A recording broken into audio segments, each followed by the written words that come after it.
नमस्कार साथियों, आपको जिस वक्त का इंतजार था आखिरकार वो वक्त आ ही गया। अब जम्मू कश्मीर विधानसभा चुनाव को लेकर भी सर्वे जारी हो गए, जिसमें हम आपको जो जम्मू कश्मीर में पहली बार विधानसभा के चुनाव होने जा रहे हैं वो चुनाव होने से पहले ही हम आंकड़ों के माध्यम से बता देंगे कि इस बार कौन सी पार्टी को कितनी सीटें कौन से जिले में से मिलेगी। वहीं दोस्तों, आप चैनल पर नए हो तो मेरे भाइयों आप चैनल को सब्सक्राइब जरूर करिएगा। वहीं आपको आज बातचीत करने वाले हैं कि जम्मू कश्मीर में जो धारा 370 हटने के बाद पहली बार विधानसभा के चुनाव होने जा रहे हैं, तो क्या जम्मू कश्मीर में अब राजनीतिक में कौन सी पार्टी एंट्री मारेगी?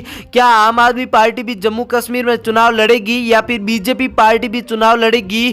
क्या कांग्रेस पार्टी भी चुनाव लड़ेगी? कांग्रेस पार्टी तो चुनाव लड़ेगी ही। कांग्रेस पार्टी ने अब कर्नाटक विधानसभा चुनाव 2023 में पूर्ण बहुमत के साथ जो सरकार बनाई है, उसके बाद कांग्रेस पार्टी ने अब दावा कर दिया है कि जम्मू कश्मीर में भी हमारी ही सरकार बनेगी। क्या आपके अनुसार कांग्रेस पार्टी की सरकार बनेगी या नहीं? हमारे भाइयों आप कमेंट बॉक्स में जाकर हमें बताना जरूर, क्योंकि आपका जो एक कमेंट होगा वो हमारे लिए बहुत ही महत्वपूर्ण माना जाएगा। क्योंकि अब जो अगला सर्वे जारी होने वाला है बहुत जल्द, उसमें आपका जो कमेंट होगा वो उनके आंकड़े भी हम जोड़ देंगे। वहीं बातचीत करें कि कर्नाटक चुनाव से पहले जो जम्मू कश्मीर विधानसभा चुनाव को लेकर राजनीतिक में जो बड़े उलटफेर देखने को नजर आ रहे हैं, अब उनके बिल्कुल विपरीत ही माहौल देखने को मिल रहा है। वहीं कर्नाटक में जब चुनाव हुए थे उनसे पहले अगर जिस जिले में कांग्रेस की सरकार बनती हुई नजर आ रही थी, तो उस जिले में अब बीजेपी की सरकार बनती हुई नजर आ रही। मेरे भाइयों आप वीडियो के एंड तक जरूर बने रहिएगा, आपको आज पूरी जानकारी दे दी जाएगी कि जम्मू कश्मीर में कौन सी पार्टी कहां से कितनी सीटें कर रही है हासिल। वहीं पहला जिला सांबा आ चुका है, जिसमें कुल 2 विधानसभा की सीट है। यहाँ पर कांग्रेस व पीडीपी के खाते में एक एक सीटें नजर आ रही है, तो अन्य पार्टियों के खाते में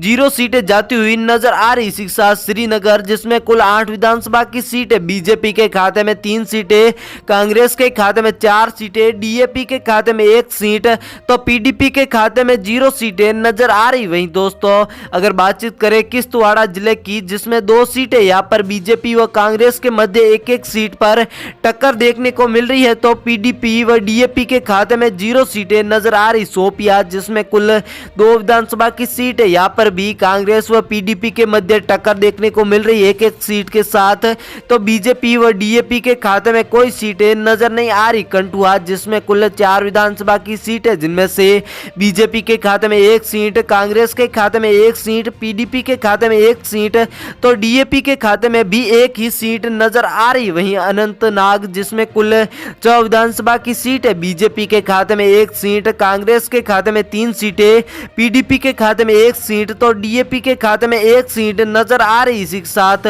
उधमपुर, जिसमें कुल 3 विधानसभा की सीट है, बीजेपी के खाते में 1 सीट, कांग्रेस के खाते में 2 सीटें, तो पीडीपी व अन्य पार्टियों के खाते में मेरे भाइयों 0 के आंकड़े देखने को मिल रहे। बारामूला, जिसमें कुल 7 विधानसभा की सीट है, जिनमें से बीजेपी के खाते में 2 सीटें, कांग्रेस के खाते में 2 सीटें, पीडीपी के खाते में 1 सीट, तो डीएपी के खाते में 2 सीटें नजर आ रही। इसी के साथ पुलवामा, जिसमें कुल 4 विधानसभा की सीट है, बीजेपी के खाते में 2 सीटें, कांग्रेस के खाते में 1 सीट, डीएपी के खाते में 1 सीट, तो पीडीपी के खाते में कोई सीटें नजर नहीं आ रही है। वहीं मेरे भाइयों आप वीडियो के एंड तक जरूर बने रहिएगा। वहीं कुलगाम, जिसमें कुल 4 विधानसभा की सीट है, बीजेपी के खाते में 1 सीट, कांग्रेस के खाते में 2 सीटें, पीडीपी के खाते में 1 सीट, तो डीएपी पार्टी के खाते में भी इस बार 1 सीट का आंकड़ा नजर आ रहा है। कारगिल, जिसमें कुल 2 विधानसभा की सीट है, बीजेपी के खाते में 1 सीट, तो कांग्रेस के खाते में 1 सीट, पीडीपी व डीएपी के खाते में 0 सीटें नजर आ रही। इसी के साथ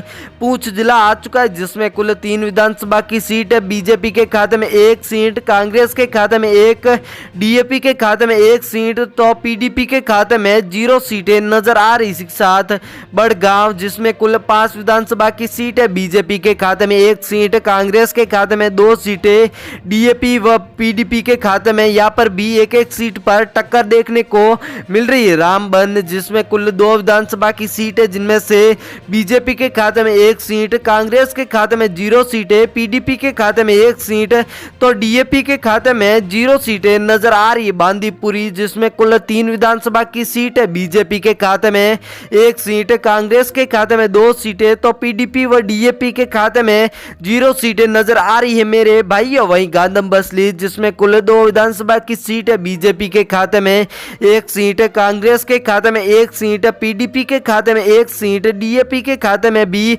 1 ही सीट नजर आ रही। जम्मू कश्मीर जहां कुल 11 विधानसभा की सीट है, जिनमें से बीजेपी के खाते में 2 सीटें, कांग्रेस के खाते में 5 सीटें, पीडीपी के खाते में व डीएपी के खाते में यहाँ पर भी टक्कर देखने को मिल रही। डोडा जिला, जिसमें कुल 2 विधानसभा की सीट है, जिनमें से बीजेपी के खाते में कोई सीट नहीं, तो कांग्रेस व पीडीपी के मध्य 1-1 सीट पर टक्कर।